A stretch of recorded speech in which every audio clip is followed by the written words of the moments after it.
마태복음 25장 14절에서 30절까지 저 한 절, 여러분 한 절 번갈아 교독하도록 하겠습니다. 제가 먼저 14절 읽겠습니다.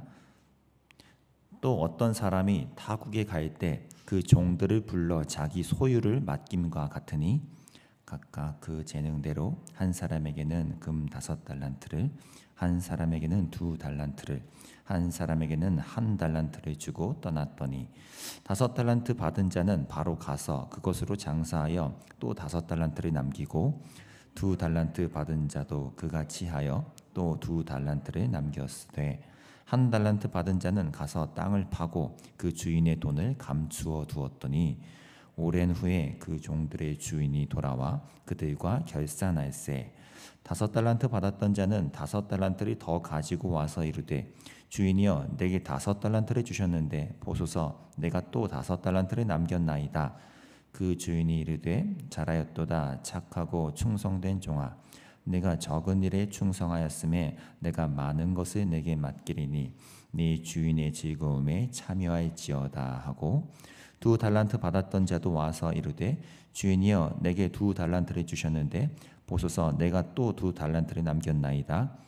그 주인이 이르되 잘하였도다 착하고 충성된 종아 네가 적은 일에 충성하였음에 내가 많은 것을 내게 맡기리니 네 주인의 즐거움에 참여할지어다 하고 1달란트 받았던 자는 와서 이르되 주인이여 당신은 굳은 사람이라 심지 않은 데서 거두고 해치지 않은 데서 모으는 줄을 내가 알았으므로 두려워하여 나가서 당신의 달란트를 땅에 감추어 두었었나이다. 보소서 당신의 것을 가지셨나이다. 그 주인이 대답하여 이르되 악하고 게으른 종아 나는 심지 않은 데서 거두고 해치지 않은 데서 모으는 줄로 네가 알았느냐? 그러면 내가 마땅히 내 돈을 취리하는 자들에게나 맡겼다가 내가 돌아와서 내 원금과 이자를 받게 하였을 것이니라 하고 그에게서 그 1달란트를 빼앗아 10달란트 가진 자에게 주라. 무릇 있는 자는 받아 풍족하게 되고 없는 자는 그 있는 것까지 빼앗기기를. 함께 읽겠습니다. 이 무익한 종을 바깥 어두운 데로 내쫓으라. 거기서 슬피 울며 이를 갈리라 하니라. 아멘. 마태복음 24장의 내용에 이어서 25장은 그 주제인 하나님 나라의 마지막 종말의 기간이죠. 예수님이 오신 이후에 이 종말의 기간 동안 그런 종말의 때를 어떻게 성도들이 살아가야 할지에 대해서 예수님이 비유로 이제 말씀하기 시작하십니다. 25장에 3개의 비유가 나오죠. 어제 본문에 나온 10처녀의 비유, 그리고 오늘 본문에 달란트 비유, 그리고 내일 본문에 나오는 이제 마지막 때에 이렇게 갈라지는 두 그룹으로 갈라지는 그 비유인데 이 3개의 비유는 사실 우리가 흔히 표현을 3in 1이라고 표현할까요? 그러니까 하나에 3개가 담겨져 있는 이런 비유로 우리가 읽어야 합니다. 다시 말해서 이 세 비유를 각각 다른 따로따로 읽고 묵상하고 해석을 하면 굉장히 이제 피상적이고 파편적인 일부분만 우리가 이해하게 되고 3개를 하나로 연결시켜서 이해하고 묵상을 해야 예수님이 이 3개의 비유를 우리에게 들려주신 그 의미를 우리가 알게 된다는 거예요. 그래서 첫 번째 10처녀 비유에서는 큰 틀에서 예수님의 화두를 던진 거였다면 이제 그것을 어떻게 구체화할 것인지를 두 번째, 세 번째 비유에서 점점 자세하게 예수님이 비유로서 알려주십니다. 어제 본문에서 핵심은 뭐였습니까? 깨어있으라 라고 예수님이 비유를 마치신 후에 우리에게 말씀하셨죠. 그런데 중요한 건 뭐예요? 어떻게 깨어있으라는 건지에 대해서 말씀을 안 하신 거예요. 깨어있으라는 게 잠안 자고 깨어있으라는 말은 아니잖아요. 그러면 우리가 뭘 어떻게 깨어있어야 하는지, 그 지혜로운 5처녀처럼 기름을 준비한다는 게 뭘 어떻게 준비하며 깨어 있어야 하는 건지에 대해서는 어제 비유에서 말씀하지 않으셨는데 바로 오늘 본문에서 그 어떻게 준비하며 깨어 있어야 하는지에 대한 구체적인 내용이 드디어 등장하는 것입니다. 오늘 내용은 간단합니다. 어떤 아주 거부로 여겨지는 한 주인이 자기 종들에게, 특히 세 종에게 달란트를 맡기고 타국으로 떠나갔습니다. 아마 이거 자체도요. 달란트 자체가 큰 돈이기 때문에 그것을 맡겼다는 건 뭐 주인이 그냥 준 거잖아요. 잠시 동안 뭐 면접을 본 것도 아니고요.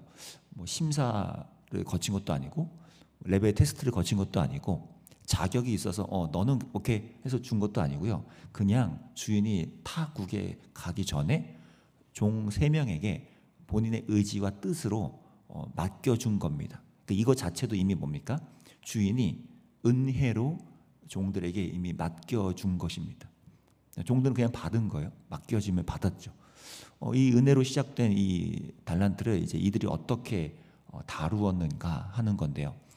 다시 오랜 때가 지난 후에 주인이 결산을 하러 왔을 때 3명의 종들이 다른 태도를 취했죠. 특히 맨 마지막에 있는 한 달란트 받은 자는 그것을 땅에 감추어 둔 채 그냥 보관만 해뒀다가 다시 그대로 반납하는 태도를 보인 반면 5달란트와 2달란트 받은 이들은 그것으로 열심히 자신들이 또 다른 것을 또 다른 5달란트, 또 다른 2달란트를 남겼다고 주인에게 갖고 와서 보여주죠. 그때 주인의 칭찬이 아주 유명하고 또 주목할 만합니다. 21절과 23절이 어투 하나 바뀌지 않고 아주 똑같습니다. 제가 읽겠습니다. 그 주인이 이르되 잘하였도다 착하고 충성된 종아 내가 적은 일에 충성하였음에 내가 많은 것을 내게 맡기리니 내 주인의 즐거움에 참여할지어다 하고 5달란트, 2달란트를 남긴 그 두 종들에게 똑같은 칭찬과 똑같은 보상을 약속해 줍니다. 근데 사실 경제 원리에 따르면 이건 불공평하잖아요. 5달란트로 그 수익률을 이렇게 낸 사람과 2달란트를 갖고 2달란트를 낸 그래도 이왕이면 더 많이 갖고 온 사람한테 더 많이 주는 게 챙겨주고 그러는 게 맞는 것 같은데 주인은 그렇지 않다는 거예요. 그 말은 뭡니까? 이미 주인은 이 결산할 때 얼마를 남겼는가 하는 실제적인 그 결과, 뭐 손익분기점이 어떤지 뭐 이런 걸 따지는 거에 애초에 안중이 없고요.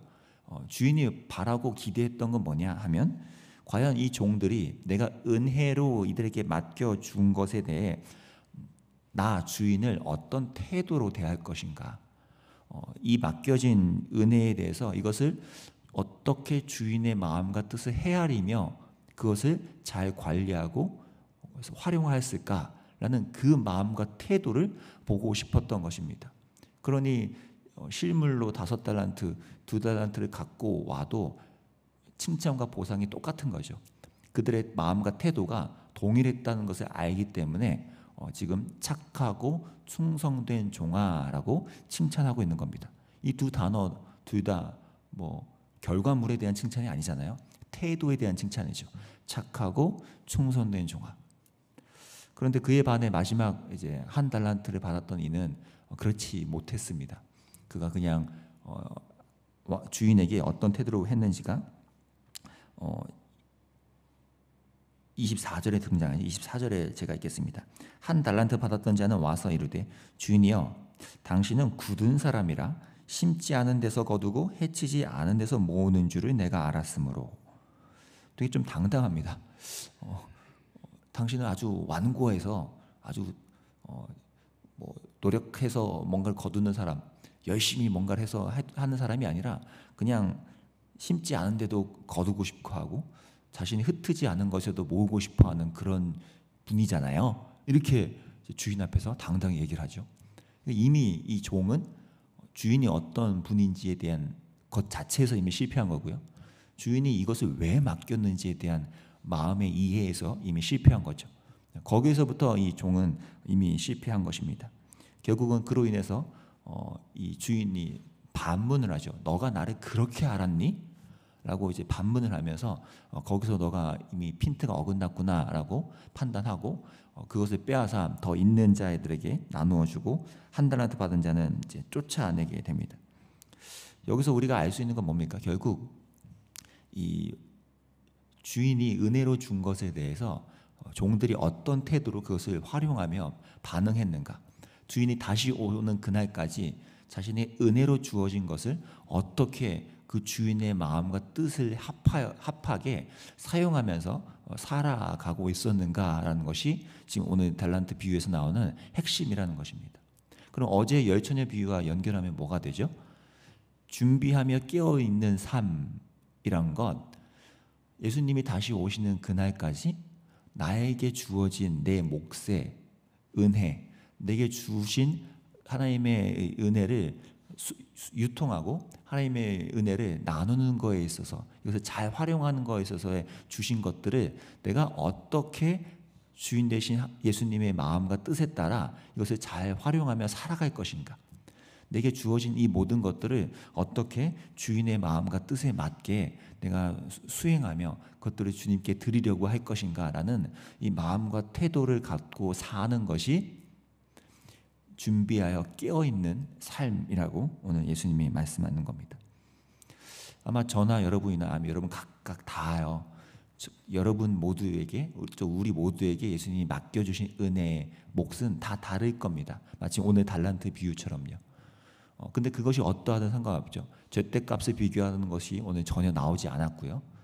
각자의 주인이 은혜로 준 것을 그 은혜로 여기면서 그 주인의 마음에 합당하게 이것을 활용하는 것, 내게 주어진 하나님 나라를 드러낼 수 있고 하나님 나라를 보여줄 수 있는 오늘 하루하루의 기회들을 내가 어떻게 선용해서 주인의 마음에 합하게 이것을 나타낼 것인가 하는 이 태도가 이 하나님 나라의 비유 두 번째에서 우리에게 주시는 하나님의 마음이라는 것입니다. 결국 우리의 삶에서 오늘 하루하루에서 예수님이 주신 것들을 묵상하면서요, 그렇게 내가 오늘 당연히 여겼던 거지만 사실은 그게 은혜로 나에게 주어진 몫이라는 것, 그리고 그 은혜로 주어진 몫을 내가 주인의 마음과 뜻에 합한 태도로서 어떻게 다루고 어떻게 선용하고 또 그것을 통해서 어떻게 이 주인의 나라, 그분의 하나님 나라를 이 세상에 드러낼 것인가 하는 이러한 고민과 또 순종의 열심이 우리에게 오늘 필요하다고 생각합니다. 사순절이 이제 마지막 맞바지고 이제 고난 주간을 앞두고 있는데 이 기간 동안 개개인에게 주신 은혜를 다시 한번 곱씹으시면서 또 오늘 이 말씀처럼 내게 주신 은혜의 몫을 나는 이 고난 주간을 통해 어떻게 주님 앞에 드리고 있었는지를 다시 한번 깊이 묵상하시고 또 그것을 다시 한번 이제 주인의 마음에 합한 자로서 이 종말의 기간을 내가 하루하루 착하고 충성되게 살아가겠노라고 이렇게 다짐하고 결심하시는 이번 기간이 되었으면 좋겠습니다. 이 고난주간 저녁 집회 동안에도 그런 은혜를 사모하시면서 이 하나님의 나라를 함께 꿈꾸며 나아가는 저와 여러분이 되었으면 좋겠습니다. 기도하겠습니다. 하나님 아버지, 깨어있는 삶, 우리가 준비하며 주님이 기다리는 삶의 구체적인 모습을 한꺼풀 벗겨 오늘 알게 하심에 감사합니다. 각자에게 주어진 그 은혜의 몫을 주님께서 맡겨주셨던 것에 얼마나 크게 감사하면서 그것을 주인의 마음에, 주인의 뜻에, 주인의 성품에, 주인의 심성과 의지에 맞게 잘 선용하며 주인이 다시 오실 날까지를 기다리는 우리의 삶이 되기를 간절히 원합니다. 그 몫이 어떤 것이든 그 은혜를 아름답게 선용하면서 하나님 나라를 보여줄 수 있고 드러낼 수 있는 저희에게 인도해 주시고 착하고 충성된 종이라는 이 아름다운 칭찬의 타이틀이 우리 모두에게 합당하게 허락될 수 있도록 우리에게 은혜로서 오늘도 이끌어 주시기를 원합니다. 고난주간 사순절을 통해서 이 복음의 깊이가 또 하나님 나라의 그 은혜의 부르심이 얼마나 크고도 넓고도 또 깊은 것인지를 우리가 알게 해주시고 그렇게 다시 한번 주인의 마음에 합당한 자로 빚어져가는 저희 될 수 있도록 인도하여 주옵소서. 예수님의 이름으로 기도합니다. 아멘. 오늘 두 가지로 함께 기도합시다. 주님, 오늘 하루하루에 또 우리에게 이미 주어진 그 은혜의 몫이 너무나 큰데 내가 바란다고 원한다고 해서 주신 것도 아니고 주인의 의지와 마음에 따라 풍성히 주신 이 은혜의 몫을 내가 아름답게 하나님 나라를 드러내는데 활용하고 선용할 수 있도록, 그래서 착하고 충성된 종에 맞게 오늘 하루를 하나님 나라를 살아가는 그런 자가 될 수 있게 인도해 달라고 기도해 주시고, 또 이 고난 주간 특별 저녁 집회를 통해서 위해서도 함께 기도해 주시면 좋겠습니다. 강사님들뿐만 아니라 그 집회를 통하여 이 수지 예본교회가 영적으로 더 한 번 더 개혁되어지고 더욱더 주인의 마음에 합한 교회로서 이 교회가 정결해지고 한 번 더 승화되어서 정말 주님께서 원하시는 뜻의 그 마음을 잘 헤아릴 줄 아는 착하고 충성된 교회가 될 수 있게 해달라고 함께 기도해 주시면 좋겠습니다. 두 가지 놓고 함께 기도하겠습니다.